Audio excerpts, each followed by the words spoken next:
Hi, it's Nicole McGork with this week's From Start to Finish video brought to you by 2peasinabucket.com. This week I have a two-page layout to share with you. It's a vacation-themed layout where I've utilized some of the techniques that I shared in this month's scrapbook stamping video that went up on the 1st at 2 Peas in a Bucket.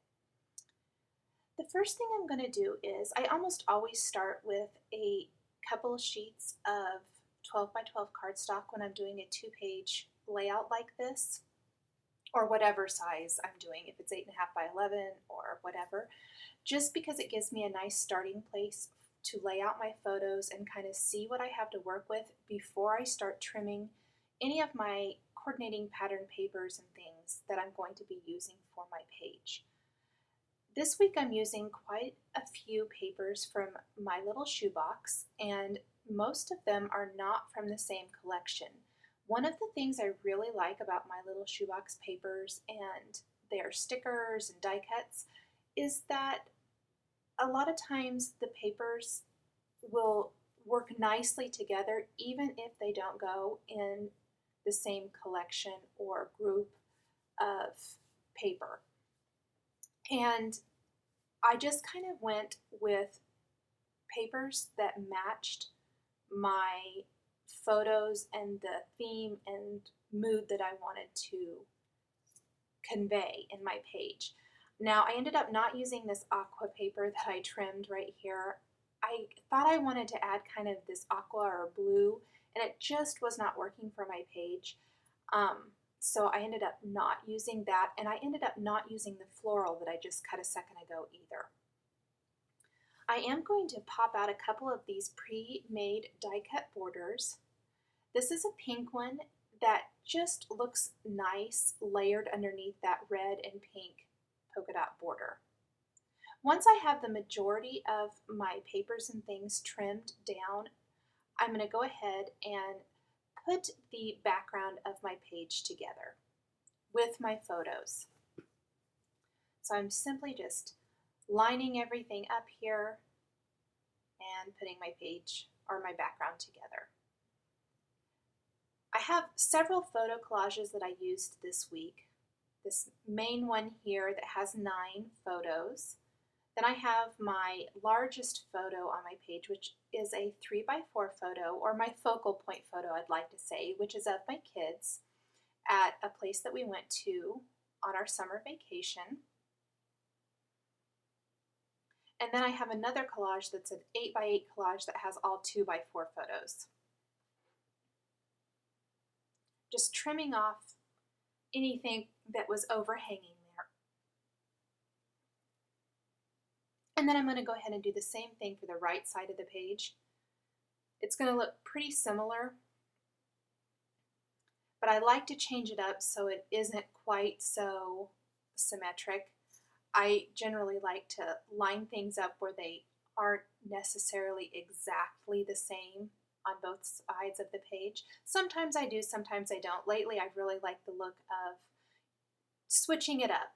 So where those 2x4 photos meet in the center at that 4-inch line, I guess I would say, I lined that up with the center line in the other collages as well. That helps give the two-page layout nice symmetry all the way across, but the different sizes of photos kind of helps break up your eye when you're looking at it and makes it just a little bit more interesting. I had to adjust a little bit there. I kind of had adhered something wrong. Luckily it was an easy fix and I didn't tear anything. That's always a bonus.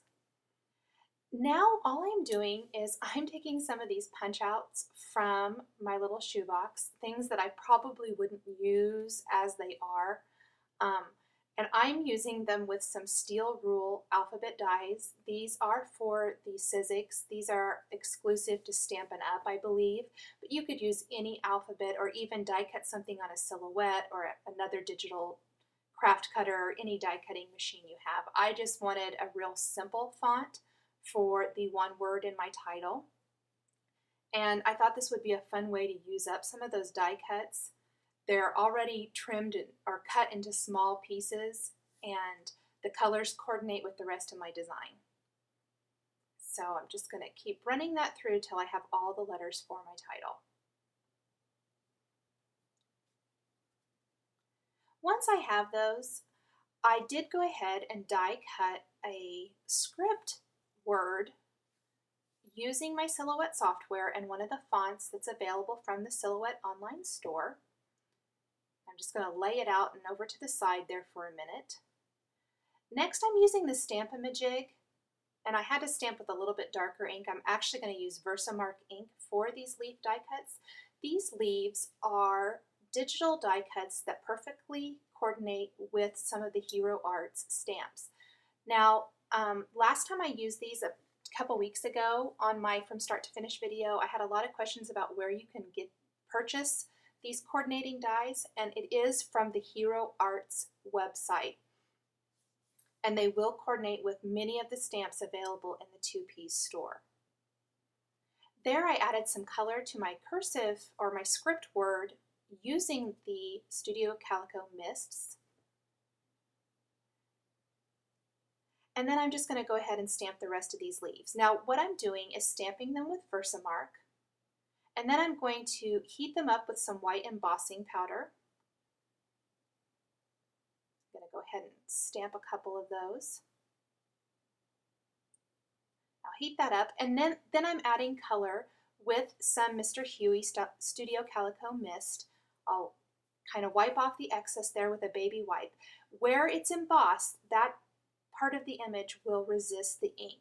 And that was all part of my August scrapbook stamping class at 2Ps that went up on the 1st of August. So for a more detailed description of that technique, you could check out that video if you're interested. I also spritzed the other die cut title with a little bit of the white Mr. Huey, just to kind of give it a little bit more of that distressed, weathered look.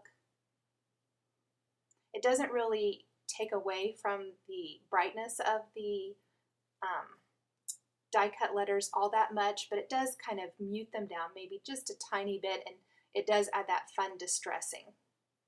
I've layered some of the My Little Shoebox die cuts now, and also some other stickers and things from Bella Boulevard, and I think that just Bella Boulevard, and I've made flowers from them that I can tuck those leaves that I made underneath, and they're just the perfect size for those Hero Arts leaves. I think that's a really fun look. I love using the My Little Shoebox die cuts in this way.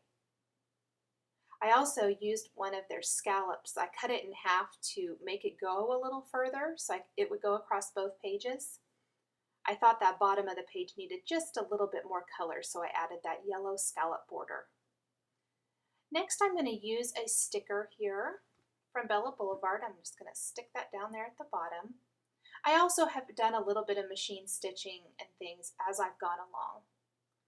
Now I'm going to sew on a doodlebug button in the center of my flower, and then I can go ahead and adhere that all to my page. Just going to tuck that right there up at the top, and then I'll stick the leaves underneath. I'm kind of curling up the ends of the leaves just a little bit so that they don't lay so flat against the page. And then I'm going to adhere the script word with some spray adhesive before I adhere or put together these other flowers here on the other side of the title. So I used the larger leaves with the larger flower, and then a couple of the smaller leaves with the smaller flowers. And I love how embossed in white, it really makes that leaf, the vines and things in the leaves stand out, and they really look like they go with those My Little Shoebox die cuts.